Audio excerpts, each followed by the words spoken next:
It is a great joy and honor for me to be with you this morning to celebrate the feast of the Holy Face of Jesus. Sa tanda ko na ito, ngayon ko rin lang nalaman na ang piyesta pala ng Holy Face ay yung sa Martes bago As Wednesday. So, parang ito yung ating magiging parang ito yung ating karnibale. Kaya tanong mo nga kayong mga naka-costume.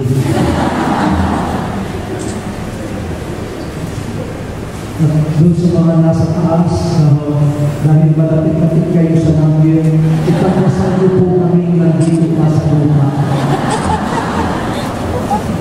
The Holy Face, sa marami pong kultura at religiyon, may mga simbolo ng tao. Ang pinakapopular po ay ang puso. Pag sinabing puso, hindi lamang yan isang bahagi ng tao, kundi simbolo ng buong pagkatao. Pero ang isa pa hong simbolo ng tao ay ang mukha. Sa mukha, parang nakikita mo na hindi lamang isang bahagi ng katawan, kundi ito ang pintuan, bintana, papasok sa buong tao. Kaya naman, inaasikaso natin lagi ang ating mukha. Napakaraming produkto ang ibinebenta para sa mukha. At ngayon, sabi mo nila, hindi lamang kababaihan ang nag-aabala sa pagpapaganda ng mukha. Parami raw ng parami ang kalalakihan na gumagastos ng malaki para ayusin ang kanilang mukha.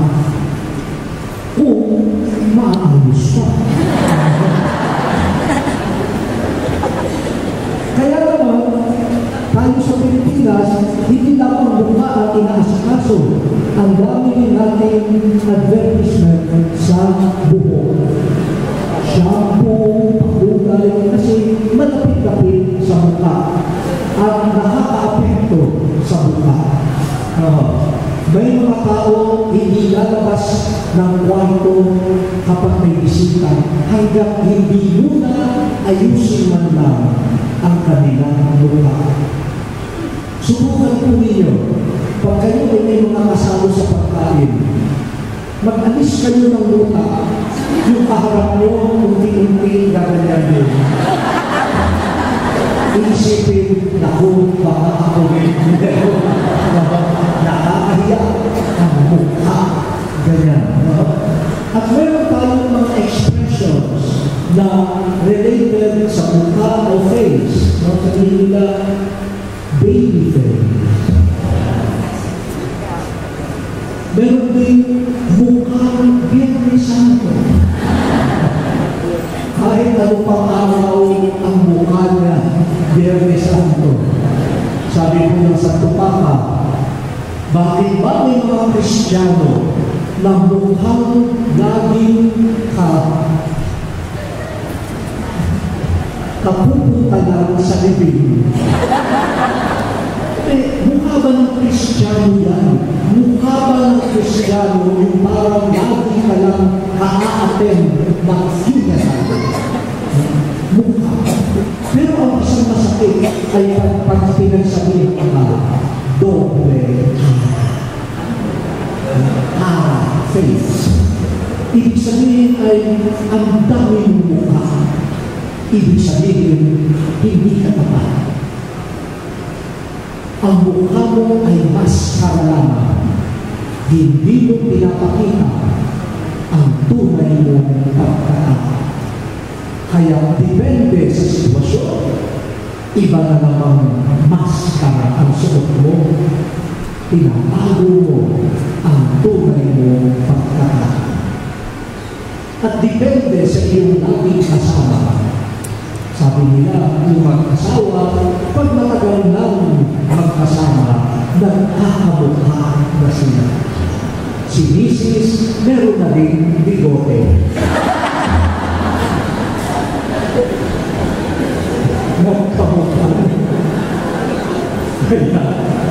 Kaya naman, dahil gano'n pala ang mangyayari, magiging magkamukha, pinipili natin mga pangasawa ang magandang mukha. Para habang nagtatagal, mahawa naman ang aking mukha, mag-improve ang race. Kung ang kasama mong asawa ay maganda ang ugali, maganda ang mukha, ang pagkatao, baka mahawa ang mukha natin. Pero kung ang kasama mo lagi, at ang iniisip mo lagi ay pera, mukha ang pera.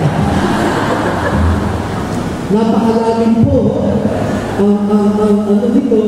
ang cultural at ang spiritual message ng faith. Nung sunod-sunod ang pagbubulgar ng mga skandalo, sabi ng iba, kung itong mga pagbubulgar na nangyayari sa atin ay nangyari sa ibang bansa, they will save face. Paano? Magre-resign yung iba at yung iba pa nga naghaharakil, nagpapakamata to save face. Pero dito sa atin, lantad na, parang sila pa ang inaapi, anong tawag dyan? Kapal ko. Hindi na, wala lang sinasandang mukha, kinakapala na lang ang mukha.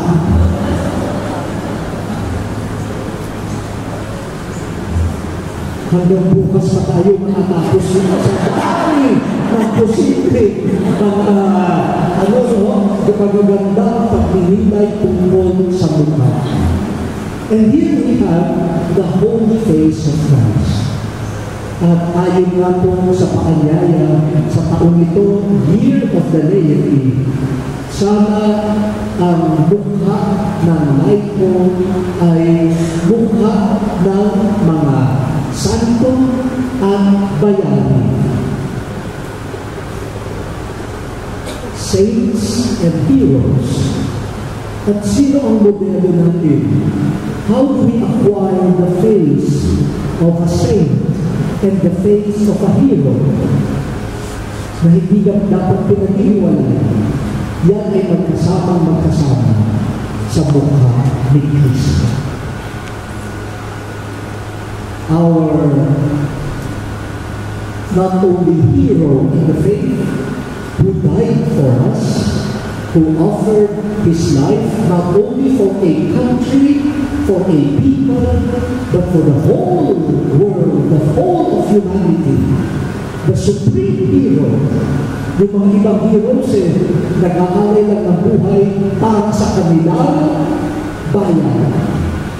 Ang ating hero nag-alay ng buhay para sa sangkatauhan.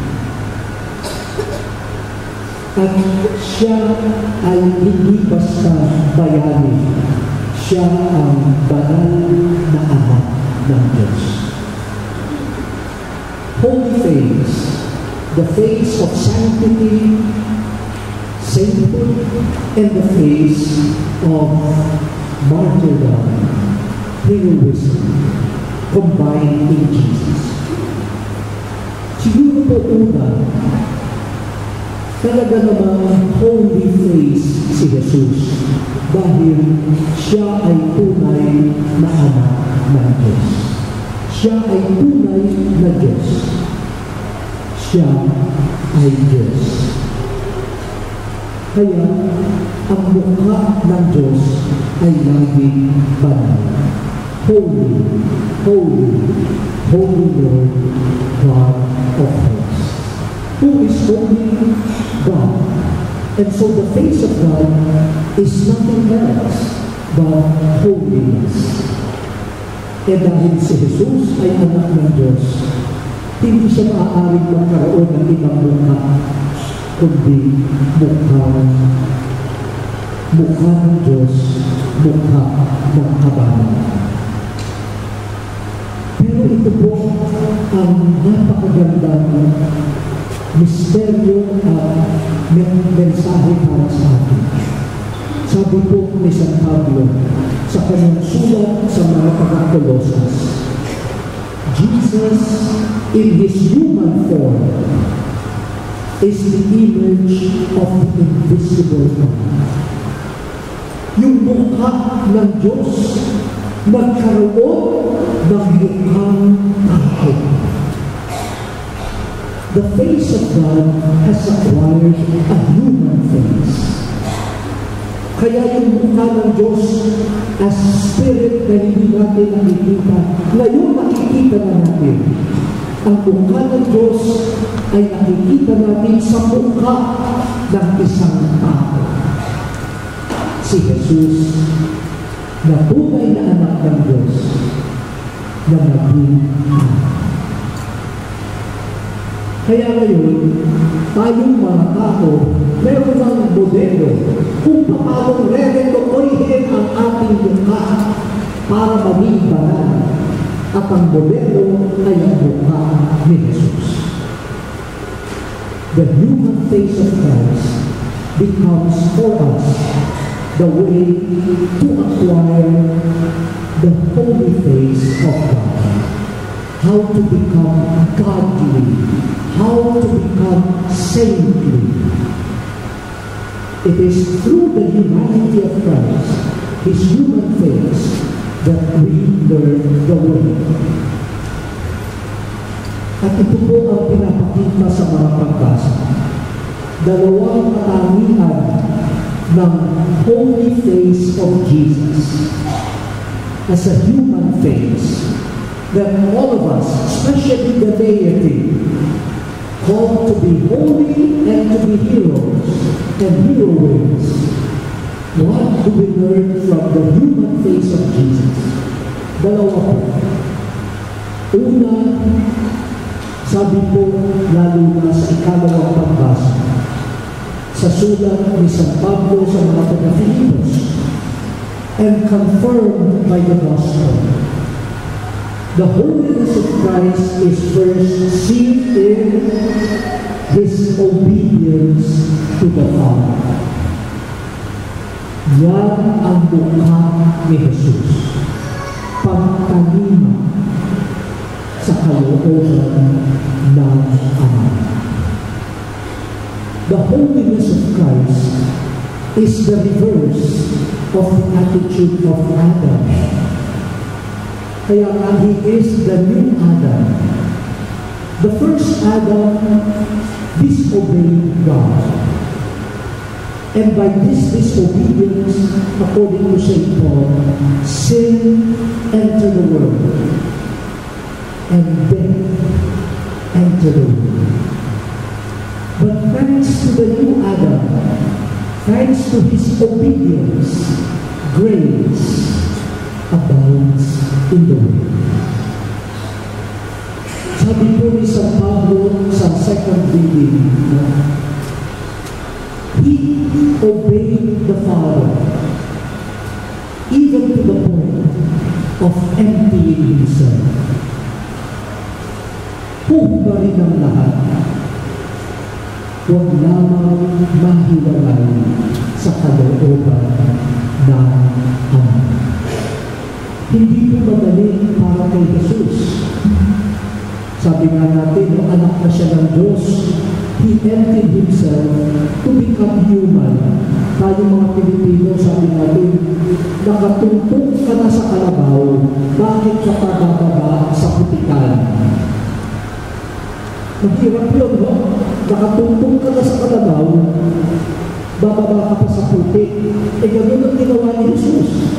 Anak na siya ng Diyos, nasa langit, lahat ng kapangyarihan, hawak niya, Pero sa pagtalima sa kalooban ng Diyos, hinubad ang sarili. Kenosis.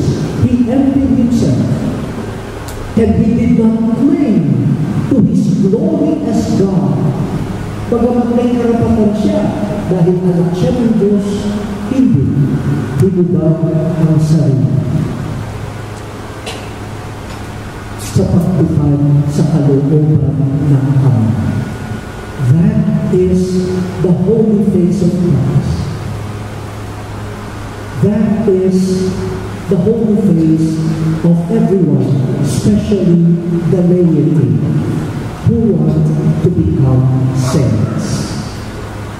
Familiarity with the Word of God.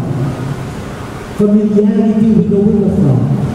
And even if the Will of God is not always convenient, because it comes from God, I trust and I obey.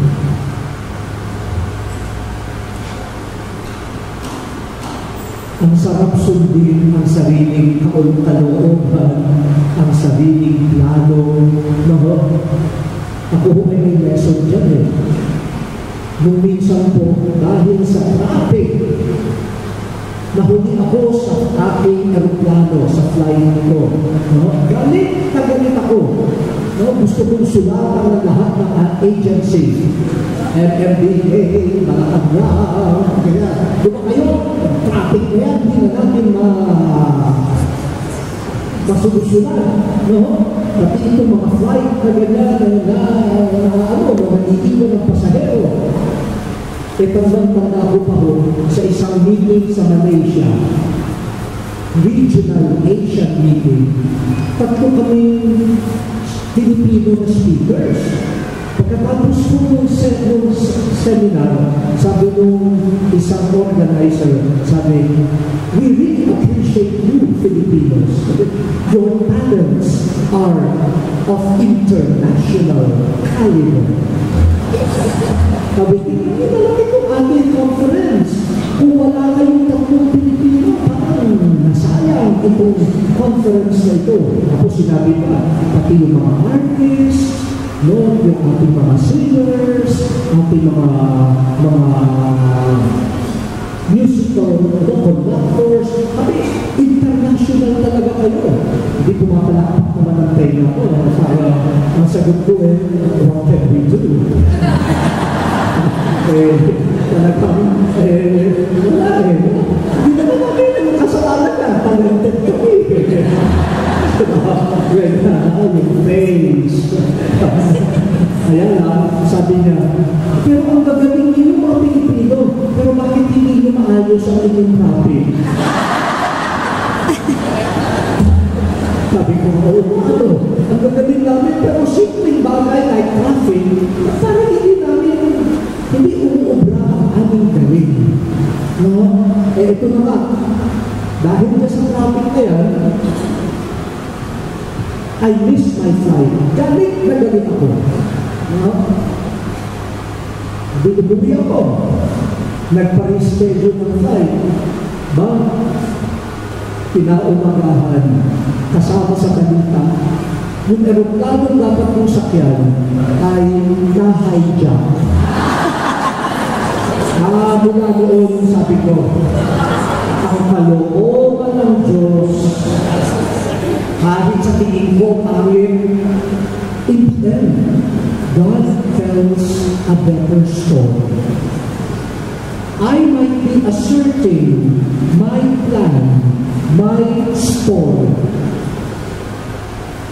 I may not understand at first the story of God. In the end, His story is really a saving story. Kaya ho ngayon, kapag traffic, para maliwin sa flight, inisip ko na lang, baka iniligtas ako ng Diyos sa isang sakuna. Baka meron ibang plano ang Diyos. Kalmado ka lang dito, huwag kang nagbubusa. baka it is a test of sanctity. It is a test of holiness. Can you surrender your, like Jesus, can you stop clinging to your plans and let God take over? For that is what Jesus did. In the gospel, he says, I thirst. He was thirsty to fulfill his mission. He wants to drink of the cup. Not the vinegar, not the water, but the cup of mission that the Father asked him to drink of. And after thirsting for the completion of the mission, he surrendered his breath to the Father. O lalo na mga laiko, sanctity, pagkalima sa Diyos. Pero may pangalawa at panghuli na po ito. Sabi dito sa Pablo, sa 2 reading, hinubad niya ang kanyang karangalan, sumunod sa Diyos at naging tao. Nakipamayan sa piling natin. Niyakap pati ang ating dusa at kahihiyan. Namatay siya, pinakapangalan na kriminal. Sa unang pagbasa mula sa Propeta Isaias, pinakita na ang mukha ni Jesus na tutumaan, sasampalin, hihiyain. Pero mukha na hindi gumaganti, mukha na hindi iniiwas ang kanyang sarili doon sa hagupit na binibigay sa kanya. Bakit? Dahil ang mukhang ito, bagamat hinihiya ng tao, panahon sa Diyos. Hiyain na siya ng tao, panahon siya sa Diyos. That's the heroism of Jesus. The heroism of someone who loves his fellow brothers and sisters to the point of bearing everything for them, even death for them. The heroism of someone who continues to love even when he was hated. The heroism of someone who will live his commitment up to the end.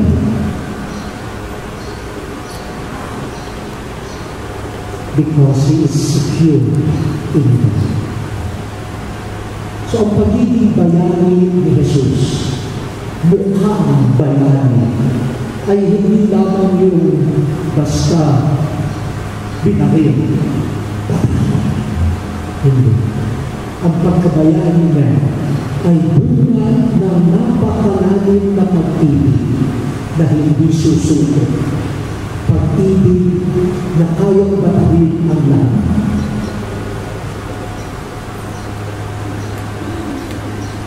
Mga kapatid, kay Jesus nagsama sa mukha niya ang kabanalan ng tumatalima sa Diyos at ng bayani na iaalay ang buhay sa lahat kahit na sa mga umukutya sa Kanya.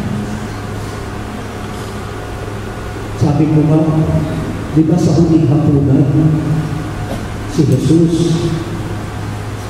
pati ang paa ni Judas, hinugasan niya. Pati si Judas, pinaglingkuran niya. Nung ako si Jesus, nung napapatak na ako kay Judas, Hindi ko hugasan ang paa ni Judas.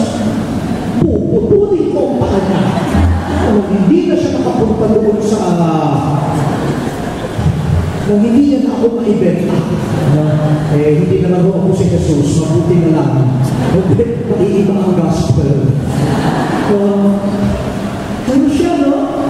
Pati ang tatakbo para ibenta siya paglilingkuran niya. That's a hero. You don't serve only those who love you, who like you, who will agree with you. You will die even for those who plot against you and who hurt you. This is the face of Jesus, the holy face of Jesus.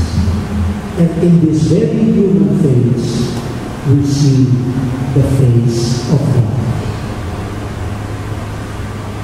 At tapusin ko po doon sa mga nakapanood yung show, yung pelikula, yung Les Miserables. Yung kanta nun, sabi nila, to love another person is to see the face of God. Saan mo makikita ang mukha ng Diyos? Doon sa nagmamahal sa Diyos, tumakalita sa Kanya at nagmamahal sa kapwa ng walang kasukan. That will make us saints, that will make us heroes. Let us pause and ask the Lord to touch our faces,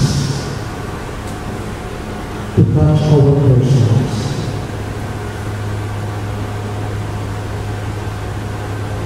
so that our faces may be transformed into the face of Jesus.